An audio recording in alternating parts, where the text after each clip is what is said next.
Lots of people hit me up saying, man, it doesn't matter what we do in the offseason, we don't trust Shad. And I'm like, what other choice do you have? I'll tell you why I feel that way in just a second here on Locked On Jaguars.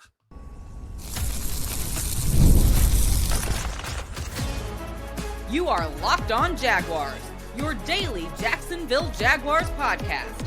Part of the Locked On Podcast Network, your team every day. That is a fact. It is your team every day. We thank you for making us your first listen and joining us here on Locked On Jaguars. Here's what we're going to do today, man. The Shad dilemma. Notice I didn't say Shad's dilemma as if it's his dilemma about something else. The Shad dilemma is the dilemma we have about him, and we'll get to that by the end of the show. Where the help is for him. How can we assist fans? I don't know. I would just keep buying tickets and adding positivity to the situation. I guess if you want to get better, they don't really deserve that or earn that. But sometimes you got to be the bigger person and the bigger half of this equation or part of this equation, and you kind of sort of have to speak into existence what you want to happen. So that's what we'll try to do.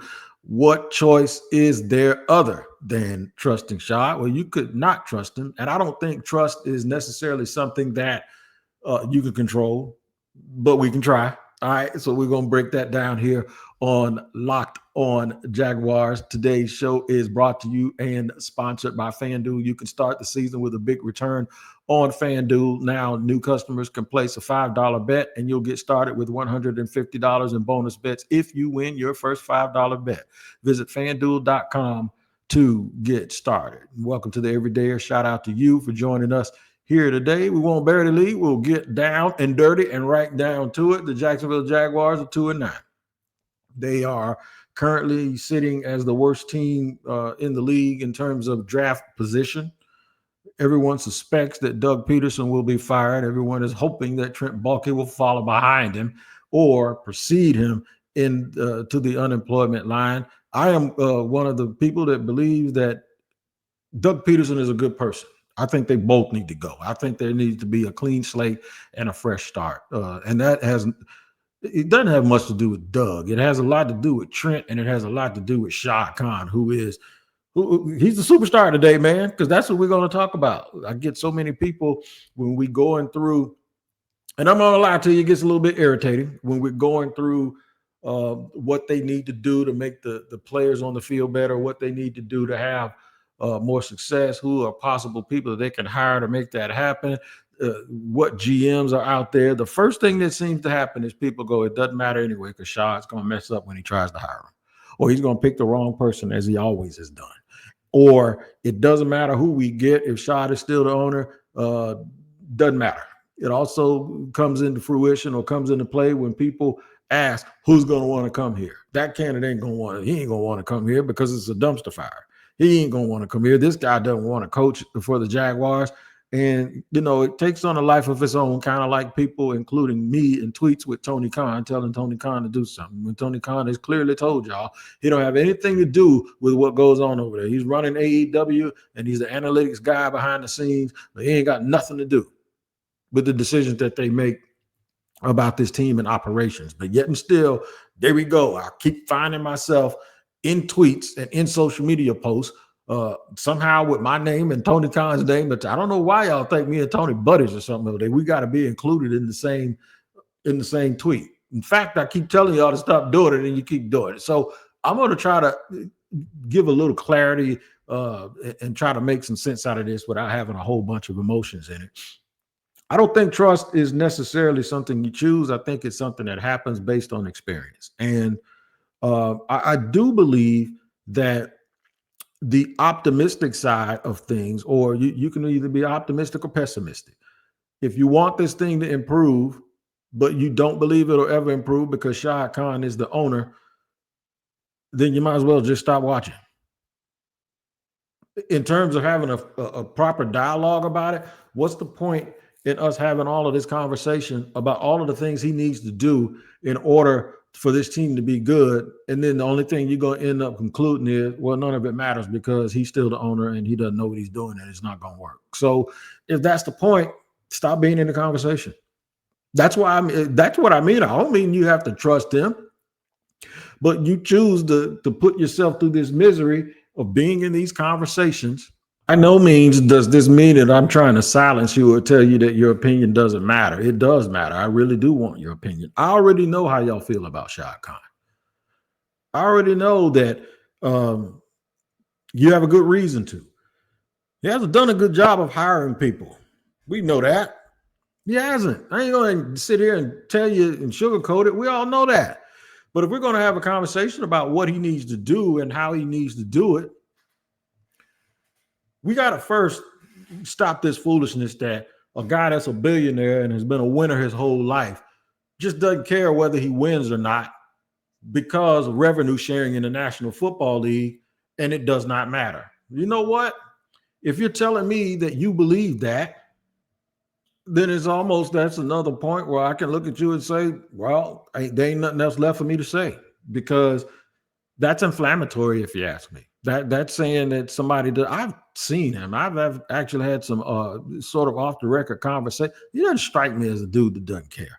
Successful people don't strike me as people who don't care and all they care about is money. Shad has been really, really frustrated at a lot of this stuff. And a lot of that frustration is his fault, because ultimately he's the guy that's responsible. But what you have to do is break down exactly what has he done and what has he not done. Okay.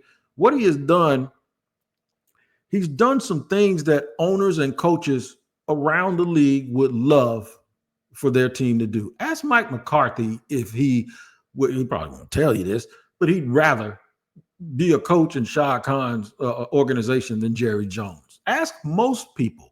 Ask anybody who's coached with the Washington football team or the Commanders when Daniel Snyder was the owner, and they'll tell you, oh, no, we'd rather have him, man. Ask anybody who's been with the Raiders whether or not you think Shah Khan is a terrible owner. Ask anybody who's been with the Bengals whether you think Shah Khan is a terrible owner. Ask anybody who's been with the Jets whether or not you think Shah Khan is a better owner than who they have. And don't let me call Julian Council, who's with Locked On Panthers, and ask him what I think other people in Carolina might think, fans included, about the owner that they have in Dave Tepper. So be careful what you ask for. And the McNairs in Houston, until recently, they were probably on that list too of people that folks don't want to be dealing with. And the Cardinals before recently would probably say the same thing about their owners, the Bidwell. So when you think about what a man does for his employees or the coach or the GM, he is absolutely perfect in terms of not being aggravated and not getting in the way. It's almost as if like you got a parent that tells you can eat your dessert first and you ain't got to finish your beans. Then you ain't got to finish your sweet peas. What kid ain't gonna like that? Now, the bigger question is that good for the child in the long run? Is it good for the organization that Shah Khan has basically, and this is just an analogy, you can treat kids who are mature like kids are that are mature. You can't treat kids that are mischievous and are late and that make excuses like they are mature. So what I think he has done is, and this isn't saying that Tom Coughlin or Dave Caldwell were immature people. It's not even saying that Trent's an immature person, because like I said, it's analogy. He has delegated authority to people that probably should not have had authority or delegated to them, because they obviously weren't ready for one reason or another. That's his biggest crime. The biggest crime is trusting people that shouldn't be trusted. If you got a crackhead in your family, you better not leave your wallet there. It's on you. And that's what this is coming around. This is like, you have to be better at knowing who you're giving the keys to your car to. Can they drive? Can they see at night? Do they understand directions without taking their eyes off the road? Are they going to be looking down at their phone or an atlas or looking at their navigation system and then run into something? That's the thing that has happened. It isn't because he doesn't care. It isn't because he doesn't want to win. It isn't because he's not trying. It's just that He's trying and he's using the tried and true greatest resource that anyone who's ever been successful has ever had, and that is other people. Those people are just letting him down. And at some point, he has to restructure the organization so it doesn't fall just on one person. Like the ultimate responsibility is already on him. It shouldn't be on anybody else. Now, you have to just get a staff of people that can get your checks and balances in order. I mentioned checks and balances, and they let a dude steal $22 million from him. But even with that, that shouldn't happen. So ultimately, yes, he has failed. Ultimately, yes, I understand you not trusting him. But your optimism when it comes to saying, okay, what's next? What are we going to do? It can't just keep coming back to it doesn't matter because I don't trust him. Well, if it doesn't matter, do me a favor. Park over there on the side. When it matters to you, come back and we'll talk. But for right now, we're having a conversation about what we hope he does next. And that's what we're going to talk to about what he does next. Where is the help going to come from? How can he help himself? Is there a part that we can all play in it? Well, we'll discuss all of that here as we continue on Locked On Jaguars in just a second. Today's show is sponsored and brought to you by Pre-Alcohol. That's right. Pre-Alcohol by Z-Biotics. It's a drink by Z-Biotics, and it's the world's first genetically engineered probiotic. It was invented by PhD scientists to tackle rough mornings after drinking. Here's how it works. When you drink alcohol, it gets converted into a toxic byproduct in the gut. It's this byproduct, not dehydration, that you can blame for your rough next day. Pre-alcohol produces an enzyme to break down the byproduct. Just remember to make Z-Biotics your first drink of the night. Drink responsibly and you'll feel better tomorrow. Every time I've had a prebiotic before drinks, I notice a difference the next day. Even after a night out, I can confidently plan on doing my podcast without a headache and without worry. Well, I won't lie, I was a bit on the fence about it at first, but then while hanging out, while my wife went to Cancun and I hung out with some friends after watching college football, I gave it a shot. And believe me, it's the real deal. So first, give pre-alcohol a try. Before you get involved with some football shenanigans on the weekend, and drink it before your first drink, and you won't believe how your game will feel the next morning. Here's what you do. Go to zbiotics.com/LockedOnNFL to learn more and get 15% off your first order when you use Locked On NFL at checkout. Z-Biotics is back with 100% money back guarantee. So if you're unsatisfied for any reason, they'll refund your money, no questions asked. Remember to hit the zbiotics.com/LockedOnNFL and use the code LockedOnNFL at checkout for 15% off. And today's show is sponsored and brought to you by our friends over at FanDuel. Even if your team's not winning, you can still win some money. So get ready to tackle the NFL action with FanDuel, America's #1 sports book, because right now new customers can bet $5 and get $150 in bonus bets if you win. The FanDuel Sportsbook app gives you everything you need to place bets on the NFL all in one place. So when you get a hunch in the middle of the game, you can check out the latest stats, view live play-by-play, and so much more on the same page where you place your bets. Just visit FanDuel.com to join today. You'll get started with $150 in bonus bets if you win your first $5 bet. That's FanDuel.com. Never waste a hunch and make every moment more with FanDuel, an official sportsbook partner of the NFL.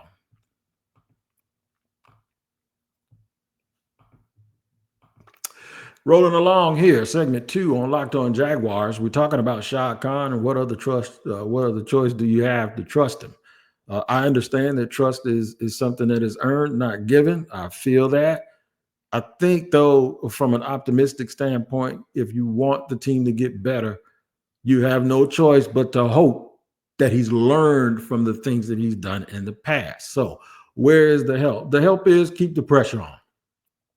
If you think that, I used to think that fans didn't matter, like their voice. It's like ain't nobody listening to you. I think in the age of social media, in the age of influence, and in an age where messaging means so much, it's like stock up, stock down. It does mean something. It does mean something, especially when other coaches and people have to come to this organization. I also believe that we're a little bit naive when we think coaches will look and say, well, I don't want to go to that situation. Okay, yeah, you're right. If they leave Trent Baalke in as the GM, it's going to limit the amount of people that want this job. If Shah Khan was a stingy owner, or if he was quick to fire, or if he was more like Jerry Jones, where he's going to do an interview before the game, he's going to do one after the game, and he's going to come on the radio Monday morning, and he ain't going to really answer a question. He's just going to threaten people that they shouldn't be saying certain stuff, or he'll replace them and tell other people how to do their job and create a big circus between him and some of his star players. Yeah, I think that would keep a coach from wanting to come here. But none of those things exist. So the incompetence that this organization has had, the bad history that this organization has had, the lack of winning that has plagued the Jacksonville Jaguars doesn't change a coach's mind, doesn't change a general manager's mind. Here's why. Because if it needs fixing and you call a really, really good mechanic and give him a challenge and try to pay him, he's going to take your money and he's going to try to fix it.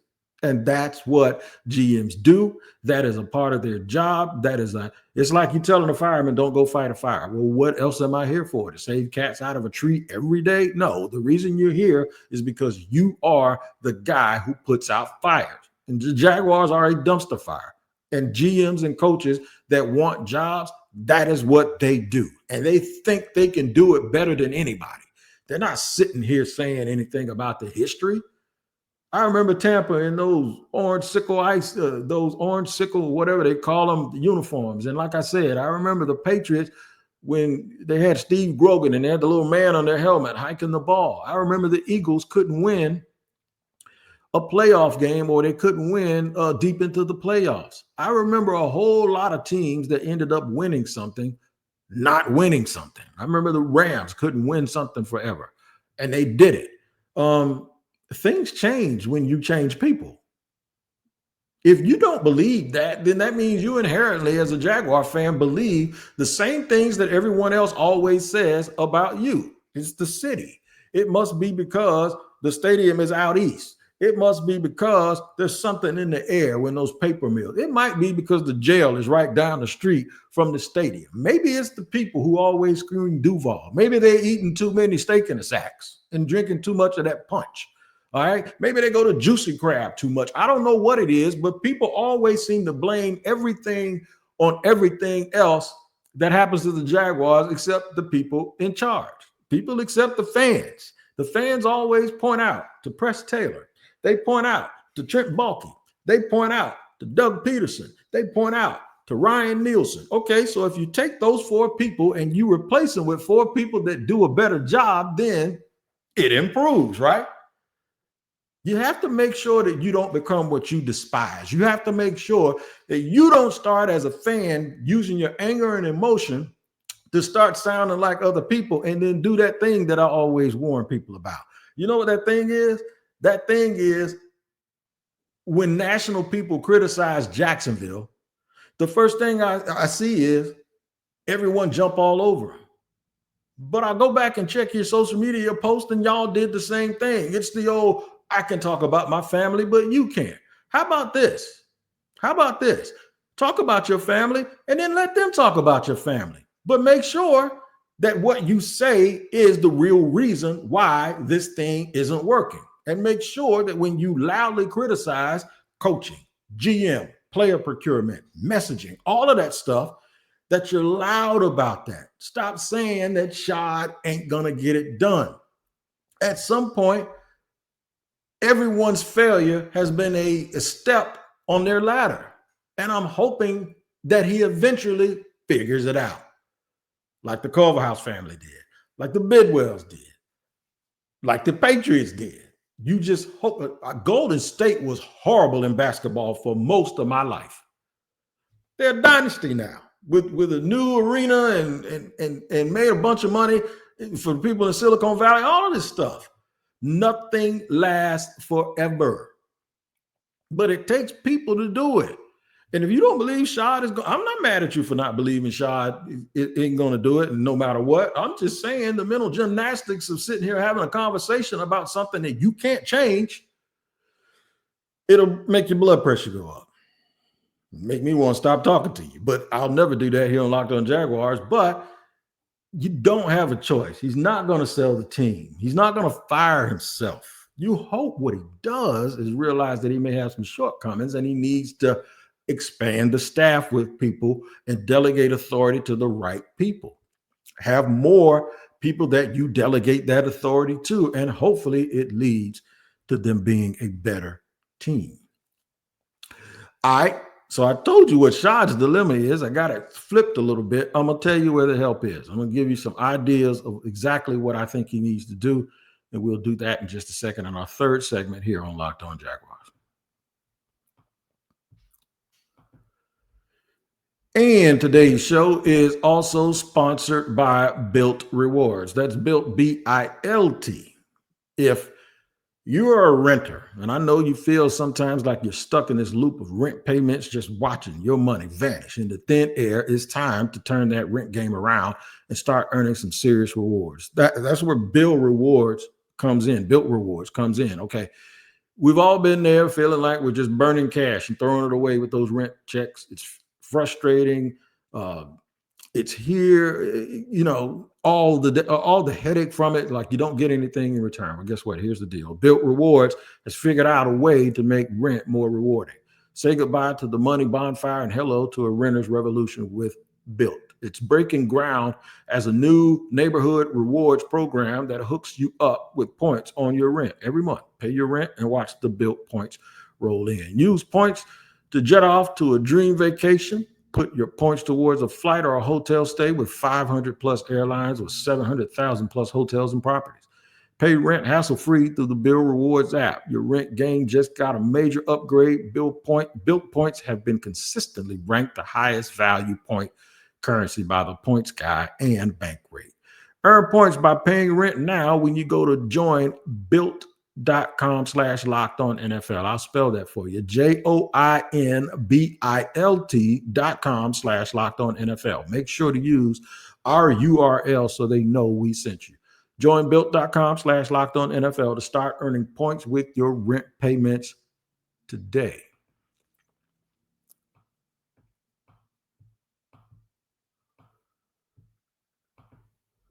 Locked On Jaguars rolling along here, segment 3, talking about Shah Khan. What other choice do you have to try to trust him and use your optimism to hope that he'll at least get this right? I'm a praying man. I'll be praying for it if I was Jaguar fans. I'd be on my knees, man, saying, let me stop talking bad about Shah, man. Intervene. Somebody intervene. A higher authority intervene and bless him when he makes this decision.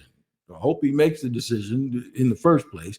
But then after that, I think that there's a good chance that this is a really, really good situation because I do believe, especially these last couple of weeks that the Jaguars have played without Trevor Lawrence, has been a huge, huge difference in their offensive production, their competitiveness. And I think that bodes well when folks are now looking at it saying, wow, that's a tough situation. We've kind of been judging Trevor, and Trevor's basically been playing football on ice, with the way things are moving around. And that poor dude didn't have a chance, and they wouldn't be anywhere without him. They might not score 10 points without him. So I think the narrative for that is starting to change. I also think the arrogance of these coaches helps the situation because they all had their own evaluation of him as a player and these GMs, and they believe, okay, since they're firing everybody, something must be wrong there, right? Right? If you go to a restaurant and the food ain't no good, ain't nothing wrong with cows and chickens, ain't nothing wrong with vegetables. It's something wrong with the person that's cooking it. So you clean out the kitchen and you hire a new chef is what you do, and hopefully you get a different product. And I think that's where I am with it. Be careful when you do that to not sit here and say, well, this didn't work. And I remember back when Marone and them got fired. Get rid of the 4-3. You don't want a 4-3. You want to play like Baltimore. All right. Now you look up at all the really good teams, whether it's Buffalo, Philadelphia, Kansas City, all the really good teams in the National Football League, and they're playing a 4-3 or 4-2-5. So be very careful saying, I want an offensive coach. When I see a whole bunch of defensive coaches doing real well, right? And just make sure you get the right leader. When you start saying, this is what I want, and that's what I want, sometimes what you do is you cut your candidates in half. You get rid of everybody who doesn't fit in that little bubble. And now you got to pick the best guy out of that last group. What if you choose a guy that runs an odd front and that guy is just not as good of a coach or a leader as a guy who runs an even front? What if you choose an offensive play caller, which, by the way, y'all have an offensive play caller right now and you're trying to fire him? What if you choose an offensive play caller and he's not as good of a culture maker as the defensive guy? What if you want a play caller and you miss out on the next Dan Campbell? I'm listening. What happens in that situation? You want the next Mike McDaniel, you end up leaving out Dan Campbell. It doesn't make sense. I hope he's not thinking that way. I really hope that Shah Khan is saying, nope. Let me first hire a football man, a GM, a guy that has a list of candidates in his pocket, someone with a proven track record. Hello, Ian Cunningham. But somebody with a proven track record of being very good at what they do, that has an idea of the kind of coach that he wants to do it with and do it for. Now you get those two people being one big person. And if you have a senior executive vice president or an executive vice president who's really good with the salary cap, who's really good with contracts, who's really good with seeing a broader, bigger picture so that there can be sustained excellence in an organization, hire him too. What up, Tony Baselli? I like you. And y'all think I'm joking. I'm not. I'm dead serious. I've talked to Tony. And I think Tony would be a very good football mind, like a lot of former players have been, to aid the GM and to aid and to make sure all the checks and balances in the organization is run correctly and the GM and the coach have everything that they need. I think he'd be great for it. That's just my opinion. Okay. And then you could get another cap guy, and then they'll hire a director of college scouting, and then they'll get a pro player personnel guy. If y'all want to hire Louis Riddick so bad, that's where he needs to be. He doesn't need to be running the team. He needs to be right there in pro personnel because that's what his expertise is. I'm all on board with that because now you have checks and balances and you have guys that bounce ideas off of each other and you have people that don't have egos and it's not one guy's way. See, when you put everything on Trent Baalke, and this is the part that's not his fault because Trent Baalke, if you give this to him, he's going to take it and run with it. Trent Baalke is not good enough to do what the Jaguars are asking him to do. And for that, I blame Shah. And everything that you see, in my opinion, all of it, the messaging, the temperature inside of the building, and yes, I said it, all of that stuff comes back. All roads leads to Trent Baalke. And Trent Baalke just ain't good at that. And now you see it on the field, and that is what's wrong with the Jacksonville Jaguars. Tune in. If there's anything that happens, we'll let you know. We do not have a Thursday crossover because the Jaguars have a bye week. So nobody can beat them this week because they don't play anybody.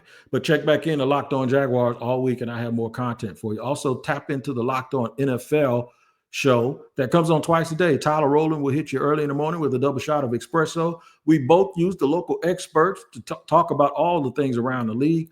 I slide in at the barbershop right in the middle of the day, and from that point, you'll have a double dose of Locked On NFL. Make sure you check it out wherever you hear or listen to your podcast or watch your podcast. Until next time, man, y'all take care of each other.